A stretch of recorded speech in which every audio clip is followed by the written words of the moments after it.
In this video today, I will be teaching you exactly how to sell digital planners on Etsy.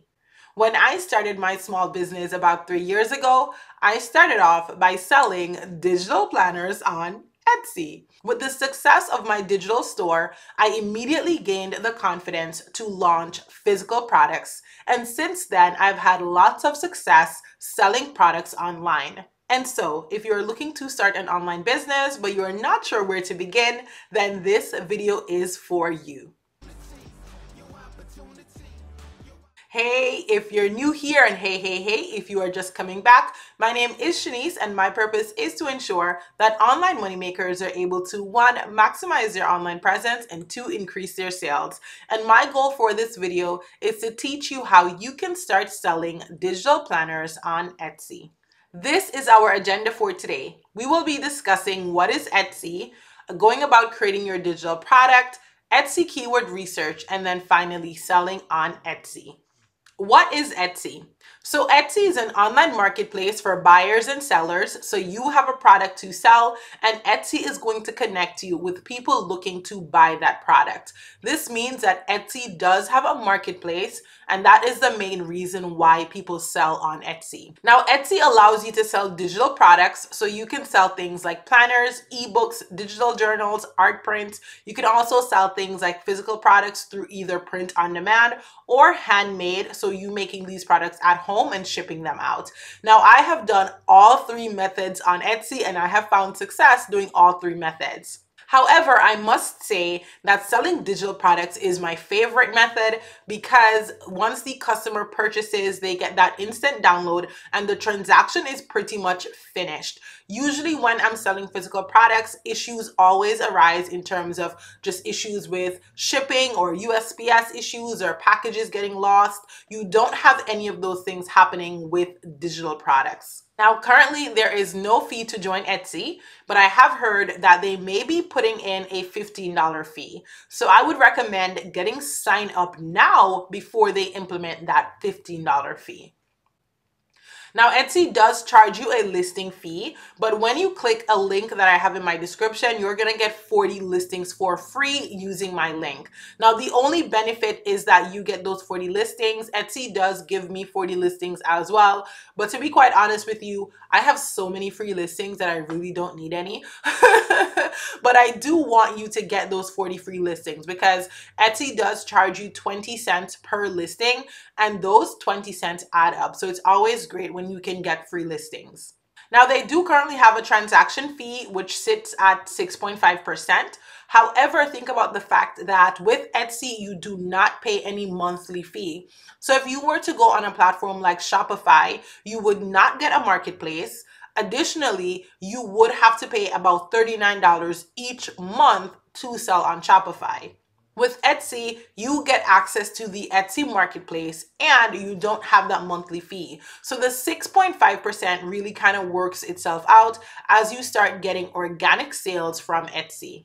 Now, in terms of Etsy success, I have identified these 4 things as being key to my success on Etsy, and I will share those with you. So the first thing is having unique and well-designed items. So people love to find unique or just kind of creative items on Etsy. So having that can really position your shop for success. You also have to do proper Etsy keyword research. There are lots of tools that you can use to do this. I personally use Sales Samurai and Everbee, and you can access free trials of those using the links in my description. It's also good to have great mock-up photos. And so with that, I do teach you a couple of skills in a Canva design course that I have to make sure that you have great mock-ups. Now, the next thing is being active in your business. And when I say being active in your business, I don't just mean like creating your products or making your products. I mean being active in terms of social media marketing, in terms of SEO, in terms of responding to customers. Like when I say be active in your business, I mean in every part of your business, you have to show up, and you have to show up like you are ready to win. If you don't show up in your Etsy store, you are literally going to just get lost in the sea of Etsy sellers that are out there. So you have to be ready to work, you have to show up, and you have to be ready to run this business. So as it concerns designing your items, many sellers use tools like Canva, Kittl, Procreate, or Illustrator to create their items. Now I have lots of tutorials sprinkled here on my channel. So I have tutorials with Canva. I also have tutorials with Kittl, and those are things that you can watch to help you as you look to design your products. I would not recommend purchasing products on somewhere like Creative Fabrica to sell on Etsy, because honestly, from my experience, a lot of the people who sell on Creative Fabrica also sell on Etsy. So although people are promoting just different like reselling things that you can do for Etsy, I don't personally recommend that. I'm not saying you wouldn't have success doing something like that, but I'm just saying, like, if you're gonna purchase a digital download to then upload onto a digital download platform, in my opinion, it's just looking for trouble. So what I would recommend is that you try your best to create your own items, or at least get someone to create your items for you. Now, if you are completely new to creating digital products, or if you're completely new to Canva, if you are just looking for a resource to help you to create better products, then I would highly recommend checking out my course, Canva Design Basics. Now, in this course, I am teaching you, as I said, the basics of Canva. So I'm teaching you different text effects that you can utilize, such as the text effect that is being shown on this screen right here. I also show you different photo effects, such as this photo effect that I'm utilizing as well. I show you different things that you can do to enhance your mockups. I show you exactly how to go about creating a digital journal. I also show you how to just choose the right file size and file type that as you go about downloading your products. And I also teach you just other little tips and tricks to ensure that you are getting literally the most that Canva has to offer. So I highly recommend going and checking out that course. All right, so now we are going to get started with Etsy. Now, once you click on the link, you can see here it says open an Etsy shop and list your first 40 items for free. So you just want to click on open a shop. It also tells you about the 6.5% transaction fee that I mentioned. So go ahead and open your Etsy shop. It is going to ask you to choose how you want to log in. So you can continue with Google, or you can just choose to use a new email.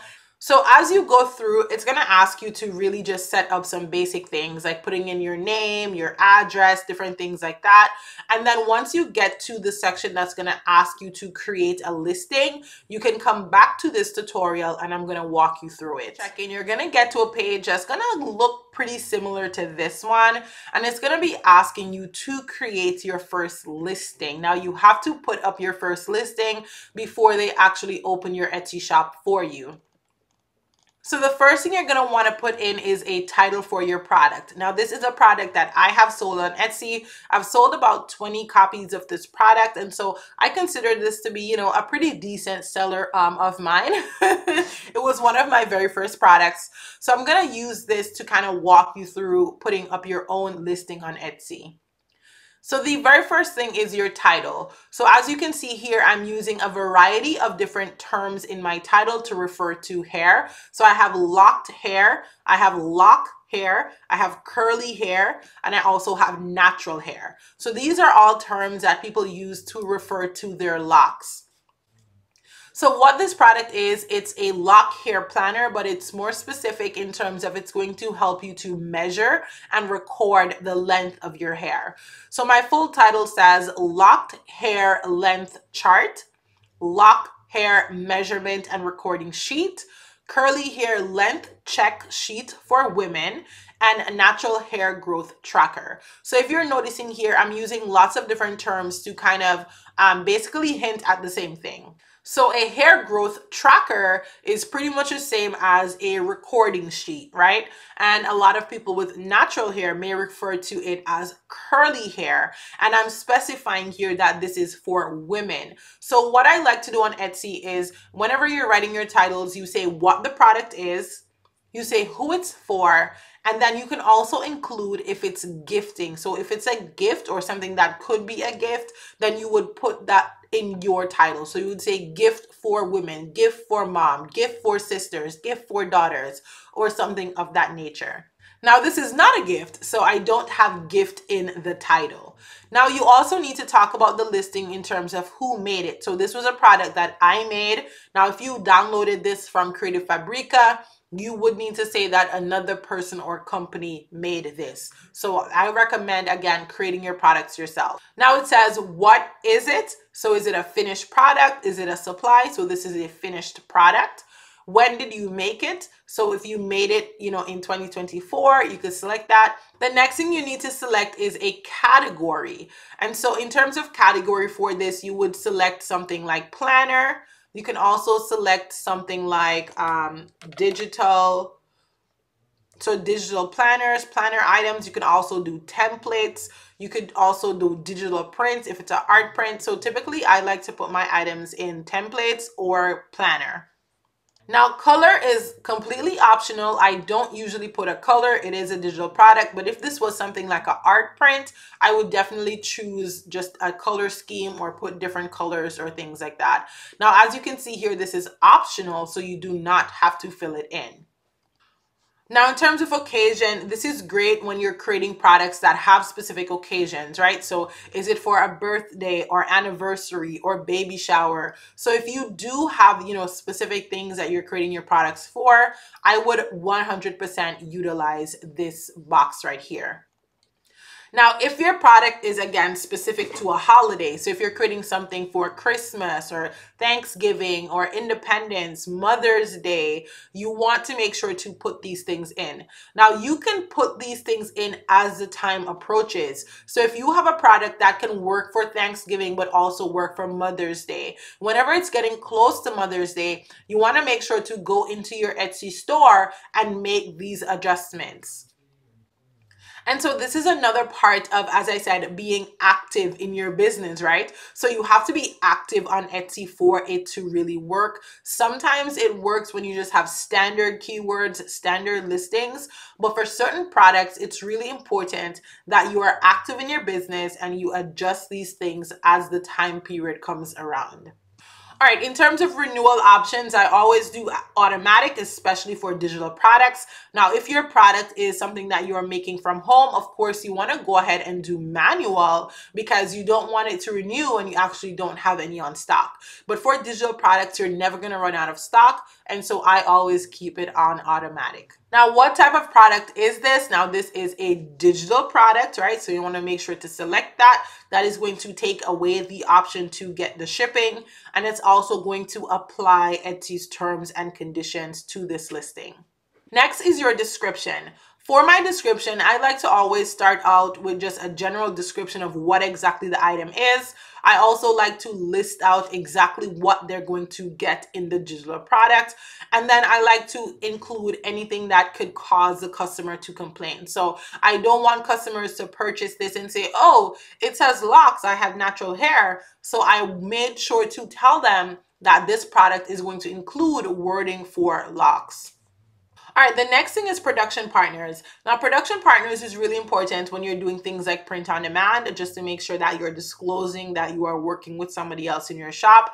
Now, for my listings, a lot of times I'm using commercial use images because I'm not an illustrator. And so whenever I purchase commercial use images, I like to disclose that just in case the person who made the image sees it, or just in case the customer sees the image somewhere else. I just like to disclose that I do utilize commercial use images. Of course, this is completely optional. You do not have to disclose that. A lot of places that you get commercial use images from, they tell you clearly that you do not have to disclose. You don't have to give any attribution.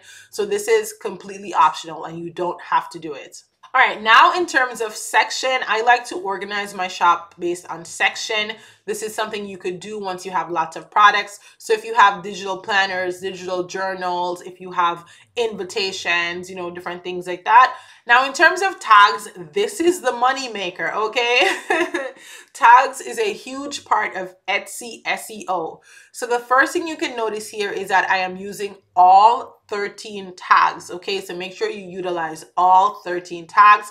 And again, Sales Samurai is a great tool to help you to get just different tags. Something else that I always try to do with my tags is I try to use terms that I haven't used previously. Take, for instance, beauty tracker. So up here in my title, oh, you can see my title right here.